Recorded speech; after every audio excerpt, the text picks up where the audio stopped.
इज़हार किया कि या रसूलल्लाह सल्लल्लाहु अलैहि वसल्लम, जितने भी सहाबा आपके पास आते हैं मैंने हर एक के घर अपनी निकाह का पैगाम भेजा, लेकिन ये मेरे कालेपन की वजह से कोई अपनी लड़की देने के लिए तैयार नहीं है।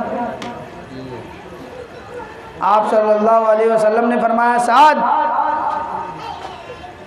जाओ, जो मदीना की सबसे ज़्यादा खूबसूरत लड़की है, जो सबसे ज़्यादा समझदार थी, नेक थी, उस खातून से आप सल्लल्लाहु अलैहि वसल्लम ने फरमाया कि ऐ साद जाओ अमर बिन वहब के घर और उनको बताना और मेरा ये पैगाम सुना देना और कहना कि आप सल्लल्लाहु अलैहि वसल्लम ने फरमाया कि निकाह करने के लिए आपकी लड़की से। हज़रत साद रज़ी अल्लाह अन्हु खुशी खुशी गए, ये दरवाज़ा खटखटाया, अंदर गए, हज़रत अमर बिन वहब सारे घर वालों के साथ बैठे हुए हैं।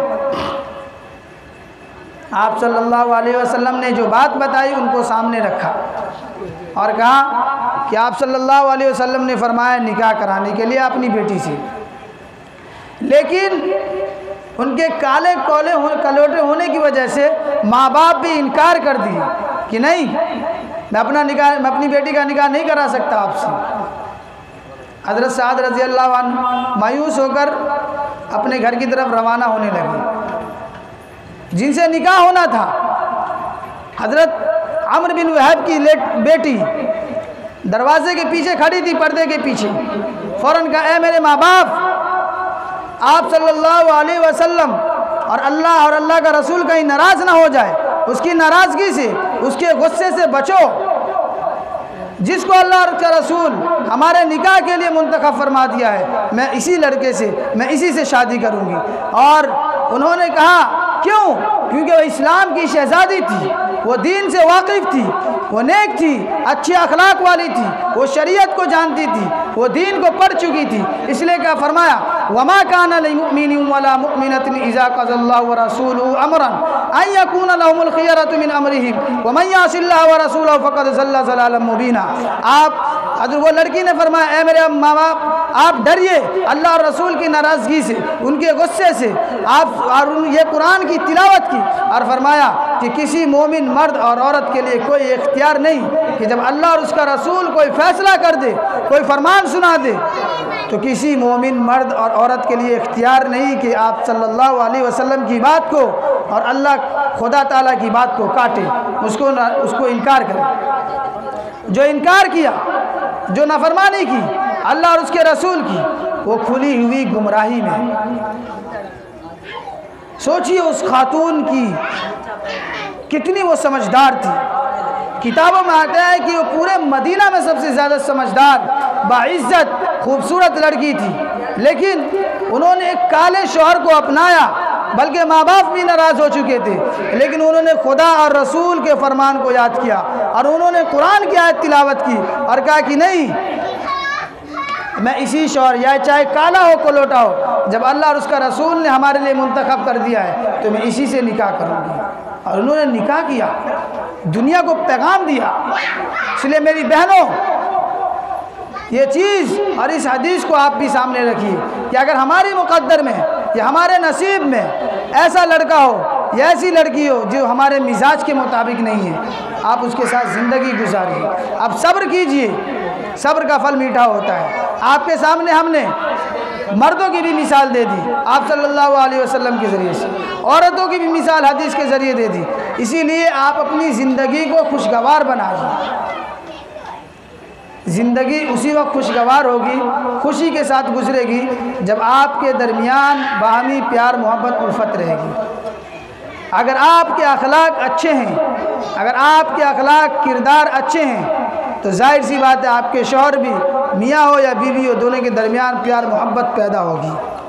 अगर आपके अखलाक किरदार अच्छे नहीं, 2-4 महीना होगा, उसके बाद यही अनबन शुरू, यही चहमी गोइयाँ शुरू, दूरियाँ पैदा हो जाती।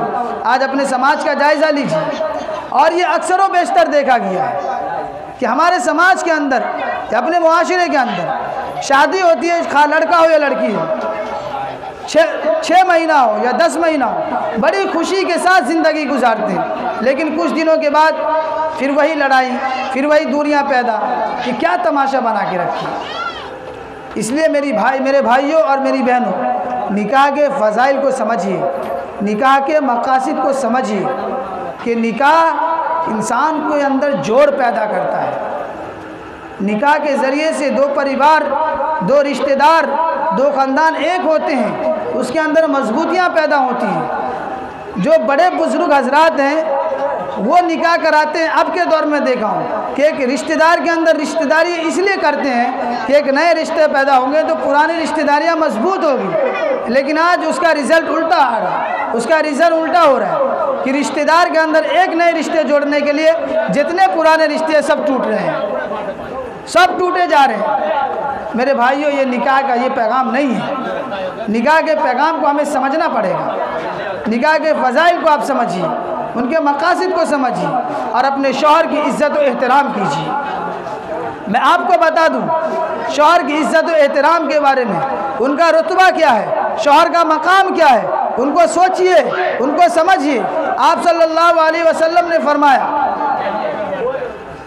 कि एक इंसान, अगर इंसान की पेशानी झुके तो वो सिर्फ खुदा के सामने झुके, और अगर अल्लाह ताला इस पेशानी को खुदा के सामने झुकने के अलावा किसी और के सामने झुकने की इजाज़त देता तो बीवी को इजाज़त देता कि वो अपने शौहर के सामने सजदा करे।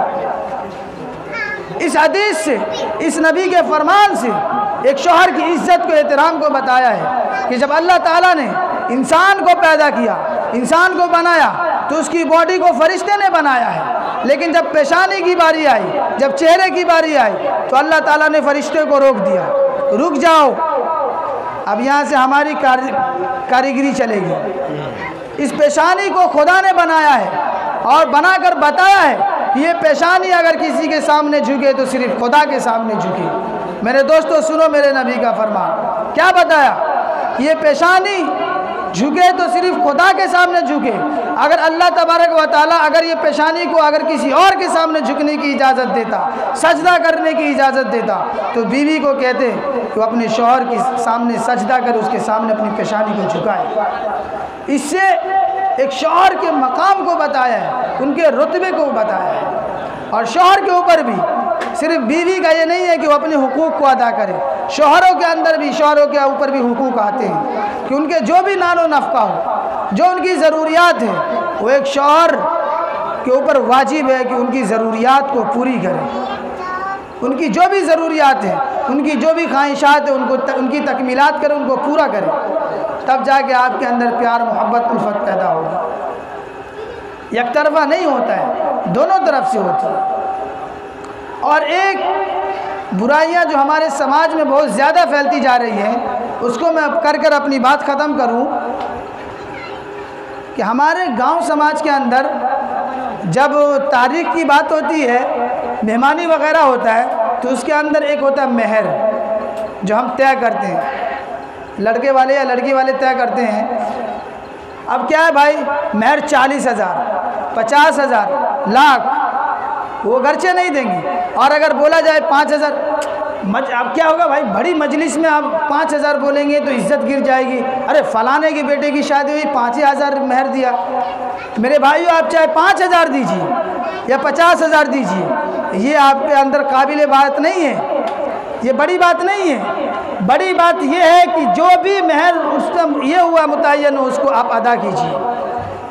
अक्सर क्या होता है, शादी हो गई, महर 40,000, शादी होने के बाद अब शौहर लाजे शराब गिरते पड़ते, हाँ वो महर है उसको माफ़ कर दीजिए।